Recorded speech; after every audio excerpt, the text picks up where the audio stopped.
Hello everyone, कैसे हो आप सब। स्वागत है आपका अपने यूट्यूब चैनल ड्रीम्स मोटिव पर। हमारी novel tell me a story की जो सीरीज़ चल रही है, जिसमें हर वीडियो में हम एक एक चैप्टर को कवर करते हैं, उसी सीरीज़ में आज की इस वीडियो में हम लेकर आए हैं नया chapter tell me a story का, जिसका नाम है न्यू ईयर एंड डैडी। और जो ये स्टोरी है ये हीरा नवाज़ जी ने दी है। तो चलो देखते हैं इस स्टोरी में क्या होता है।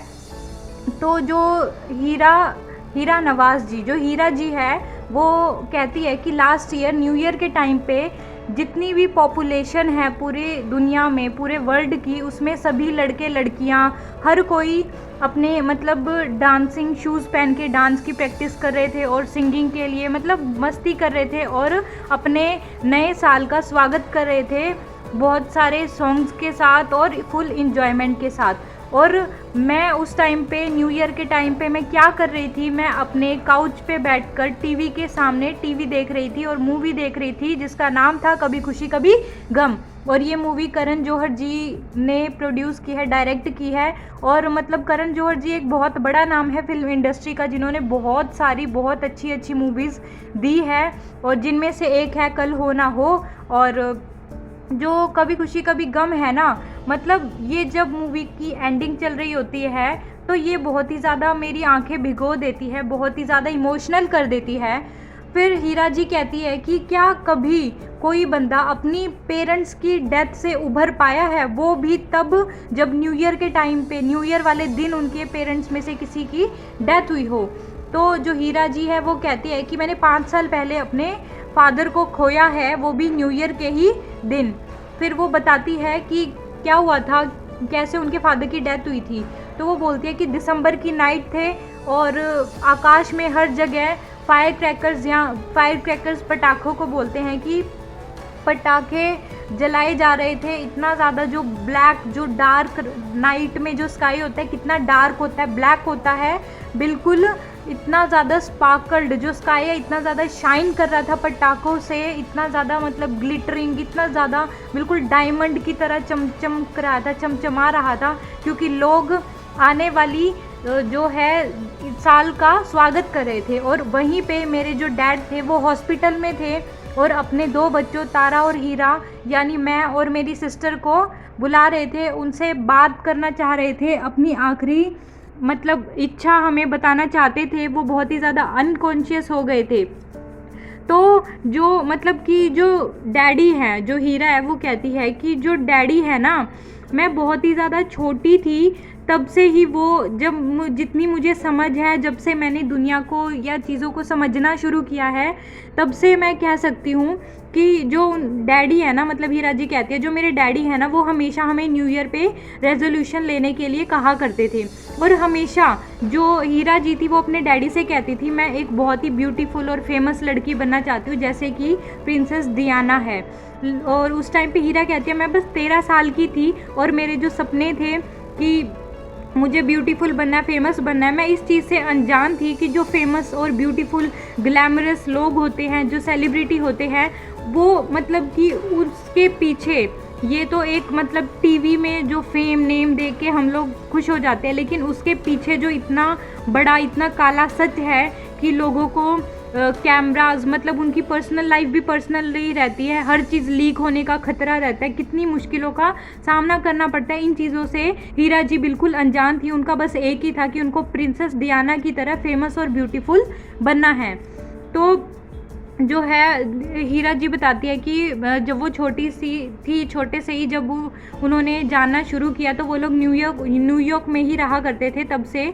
और हर साल न्यू ईयर पर उनको बहुत ही रिलेटिव्स और फ्रेंड्स के यहाँ से बहुत गिफ्ट आए करते थे।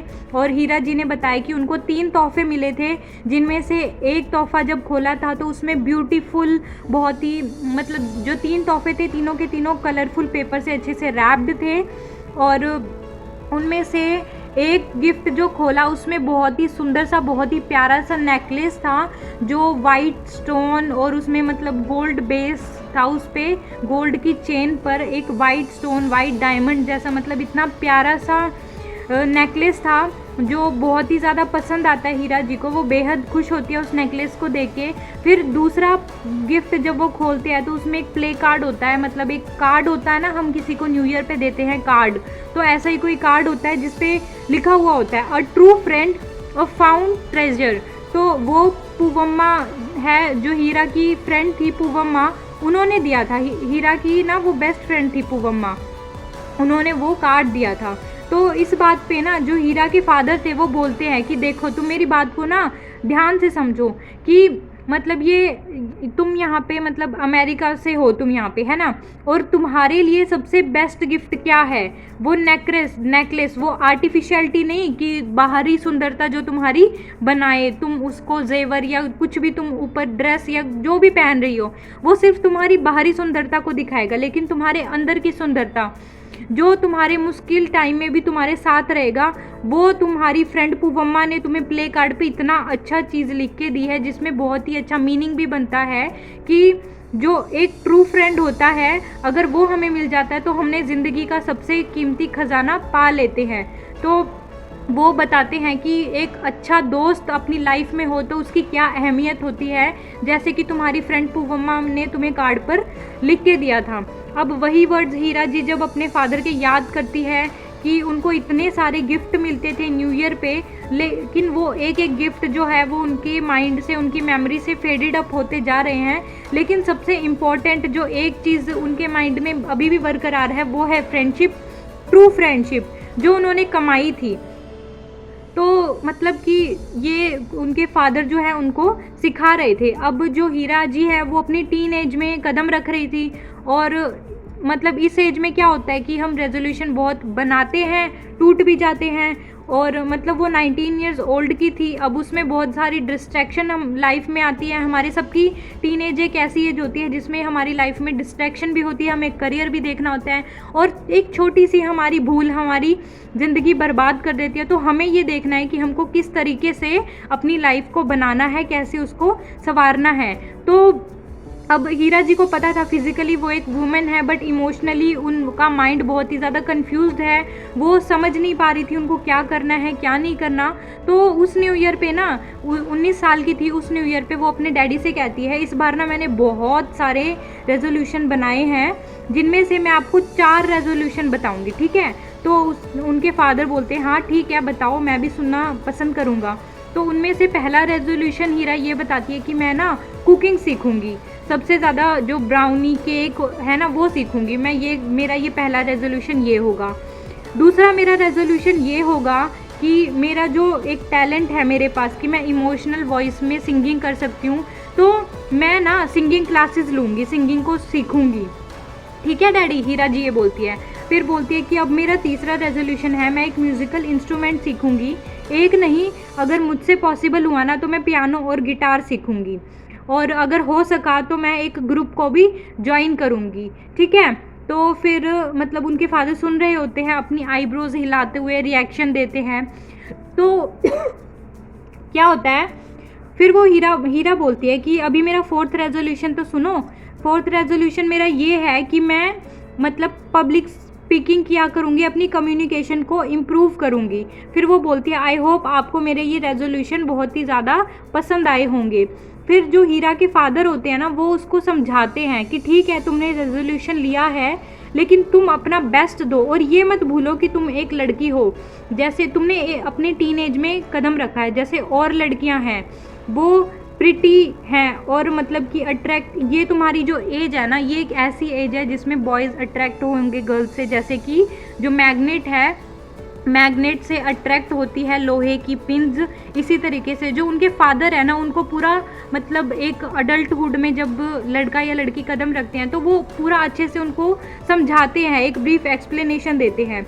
अब अपने फादर की ये बात सुन के वो मतलब कि नॉलेज तो उनको काफ़ी मिली उनके फादर की बात से, और उनके फादर उनको यही समझाती है अपने पैशन को, अपने मतलब सपने को, अपने ड्रीम को चूज़ करो कि तुम क्या करना चाहती हो। तो फिर हीरा जी बताती है कि इन सब रेजोल्यूशन के साथ एक और चीज़ थी, एक और उनकी हॉबी थी जो जुड़ गई थी, अब बन गई थी, वो थी राइटिंग।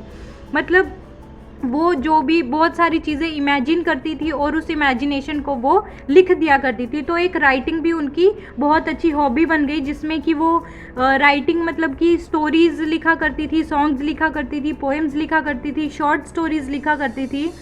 तो और अनफॉर्चुनेटली क्या हुआ ना, हीरा बताती है कि मैं इस राइटिंग के ट्रैप में भी फंसती जा रही थी। फंस कैसे रही थी कि वो ना लिखते लिखते अपने मतलब इमोशनल या अपने मतलब कि सेंसेशनल राइटिंग को उन्होंने मार्केटिंग का वो बना लिया था कि मतलब अब वो लिख तो रही थी लेकिन सिर्फ बेचने के लिए, कि जिससे ज़्यादा से ज़्यादा उनको पैसे मिले, ऐसा वो लिख रही थी। मतलब अब उनका जो पैशन था ना वो कहीं खो गया था।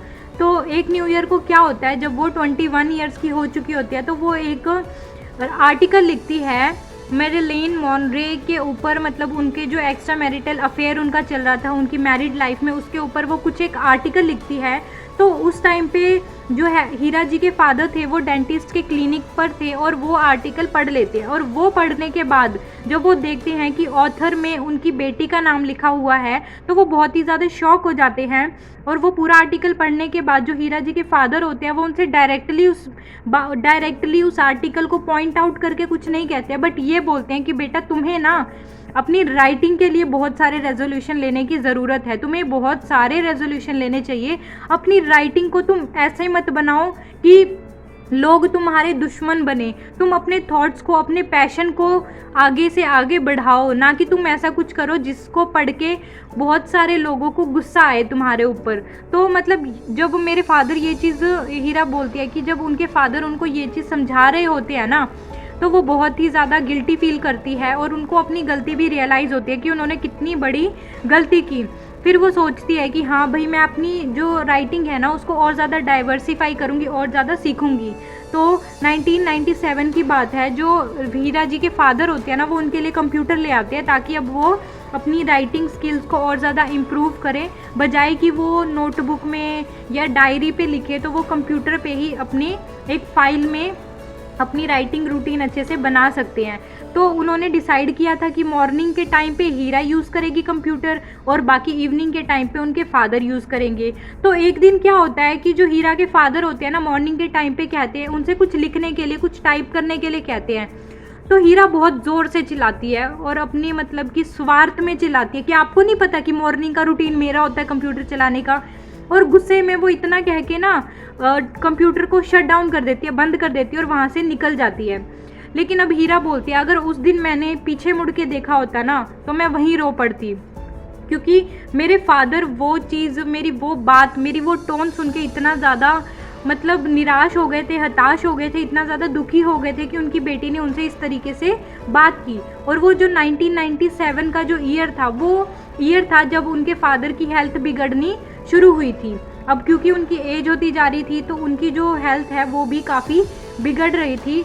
और एक दिन क्या होता है कि वो बहुत ही सीरियस हो जाते हैं और उनको हॉस्पिटल में सेंट जॉन मेडिकल हॉस्पिटल में एडमिट कर देते हैं। तो हीरा बोलती है कि मेरी मम्मी का मेरे पास कॉल आता है और वो बोलते हैं कि तुम्हारे पापा है ना वो बहुत ही ज़्यादा बीमार हो गए हैं, बहुत ही ज़्यादा सीरियस हो गए हैं और वो तुम लोगों को अभी बुला रहे हैं, अब तुम्हारे पापा ना तुमसे बात करना चाहते हैं। अब ये बात सुन के जो हीरा है वो तुरंत ऑफिस की कार से सेंट जॉन मेडिकल हॉस्पिटल में वो आती है और वो अपने फादर को इतना ज़्यादा कमज़ोर देखती है, मतलब वो इतना, और कुछ मतलब उनका ना वो ट्रीटमेंट चल रहा था और एनेस्थीसिया का जब असर ख़त्म होता है ना तो उनके फादर जो है वो बोलते हैं कि मुझे हीरा से बात करनी है। और उस कमज़ोर सिचुएशन में भी उनके पापा क्या बोलते हैं कि बेटा आज के लिए सॉरी, मुझे समझना चाहिए था कि वो मॉर्निंग का रूटीन था और वो तुम्हारा था और मेरे पापा इतने ज़्यादा बीमार थे, उनकी कंडीशन इतनी ख़राब थी, फिर भी उन्होंने वो बात याद रखी सुबह वाली और मुझे सॉरी कहा। और ये सुन के ना हीरा कहती है कि मैं अपने आप को रोक नहीं पाई और मेरी मतलब आंसू इतने ज़्यादा बहने लगे, मैं इतना ज़्यादा गिल्टी फील कर रही थी कि मैंने सुबह अपने पापा से किस तरीके से बात की थी। तो फिर वो बोलती है कि उनके जो फादर होते हैं ना वो कुछ हफ्तों के लिए मेडिकल हॉस्पिटल में ही रहते हैं क्योंकि उनकी कंडीशन इतनी ठीक नहीं थी कि उनको डिस्चार्ज मिले। तो 1997 का जो ईयर था वो इससे कुछ महीनों में ही यूँ बीत गया। अब 1998 का जो ईयर है वो शुरू हुआ। तो बात है और यूं ही चलते चलते 31 दिसंबर 1998 वाला दिन आ जाता है जब उनके फादर जो है वो हॉस्पिटल में थे और अचानक से क्या होता है, उनको वॉमिटिंग होने लग जाती है और वॉमिटिंग में ना बिल्कुल वॉमिटिंग में उनके खून निकलने लग जाता है, जिसको देख के वो बहुत ही ज़्यादा शॉक हो जाते हैं और ज़ोर से चिल्लाते हैं, बोलते हैं कि मुझे मेरे बच्चों से मिलना है। अब वो रात का मतलब 2 बजे हुए थे, 31 दिसंबर रात के 2 बजे की बात है, मतलब सुबह का ही टाइम था, 2 बजे की बात है। तो वो बोलते हैं कि मुझे मेरे बच्चों से मिलना है और जो उनकी वाइफ होती है यानी हीरा की मदर, वो कहती है कि अभी तो बहुत रात हो रही है और वो ना मतलब चाहती है कि वो इस समय अपने बच्चों को ना बुलाए, लेकिन फिर भी उनके फादर चिल्लाते हैं कि नहीं भाई मुझे तो अपने बच्चों से मिलना है। तो जो है हीरा और तारा दोनों सिस्टर जो हैं वो बहुत हड़बड़ी में अपने फादर के पास आ जाती है और जैसे ही हीरा अपने फादर के पास हॉस्पिटल में पहुंचती है और एकदम टूट पड़ती है, रोने लग जाती है अपने फादर को इस कंडीशन में देख के, क्योंकि उनके पास उनके एक फादर ही थे जिन्होंने उनको बहुत अच्छे से समझा था, हर सिचुएशन में हर मोमेंट में उनको सपोर्ट किया था, बेस्ट एजुकेशन दी थी, बेस्ट लाइफ दी थी। जहाँ कहीं भी उनसे गलती होती थी तो वो उनको समझाया करते थे अच्छे से और मतलब वो उनके पास वो इकलौता उनका सहारा था जो उनको अच्छे से समझता था। तो अब उनको इस कंडीशन में देख के वो बहुत ही ज़्यादा रोने लग जाती है। तो फिर जो नर्स होती है वो एकदम से आती है और हीरा के फादर को एक रूम से दूसरे रूम में शिफ्ट कर देते हैं उनका ट्रीटमेंट के लिए उनको, और ले जाते हैं वहाँ पे। और फिर भी वो वहाँ से ले जाने से पहले, नर्स उनको रूम से ले जाए उससे पहले उनके डैडी उनको कहते हैं कि प्लीज़ मुझे कुछ लिखना है। वो इस हालत में भी वो ऐसे बोल रहे थे। पहले हीरा मना कर देती है कि नहीं पापा आपकी कंडीशन तो देखो, लेकिन फिर भी वो बोलते हैं कि नहीं बेटा मुझे लिखना है।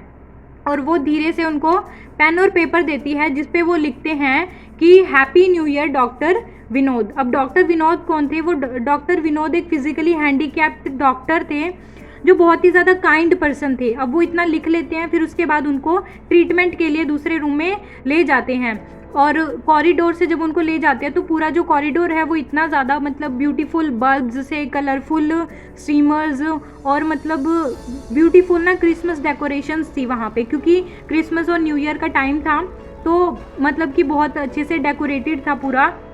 और उसको देख के फिर हीरा को याद आता है कि हाँ भाई अभी तो क्रिसमस और न्यू ईयर का टाइम चल रहा है।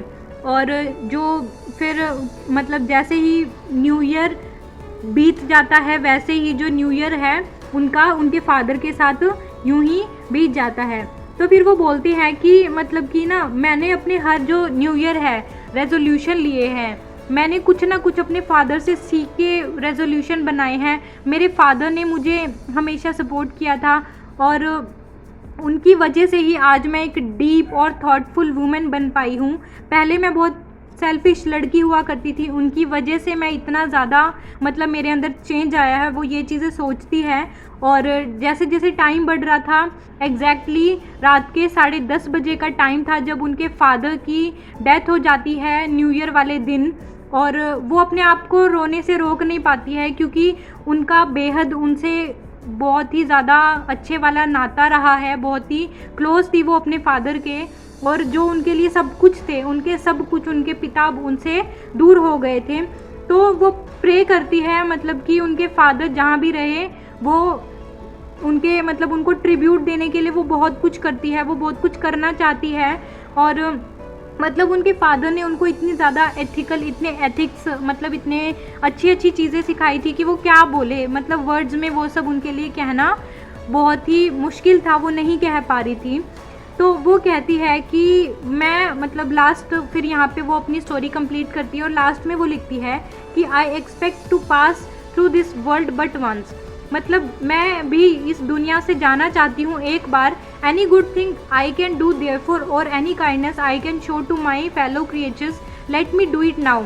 मैं अगर कुछ भी अपने मतलब कि अब जो लोग मुझे पसंद करते हैं, जो लोग मेरे फॉलोअर्स हैं, अगर मैं किसी के लिए भी कुछ अच्छा कुछ सही अगर कर सकूं तो मैं एक बार ज़रूर करना चाहूँगी।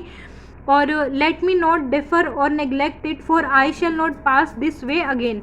मतलब वो लास्ट में यही कहती है, मुझे कभी भी किसी के लिए कुछ करने का ज़िंदगी में मौका मिलेगा तो इस दुनिया को छोड़ने से पहले एक बार मैं वो ज़रूर करना चाहूँगी, क्योंकि मेरे पिता ने मुझे ये सब सिखाया है।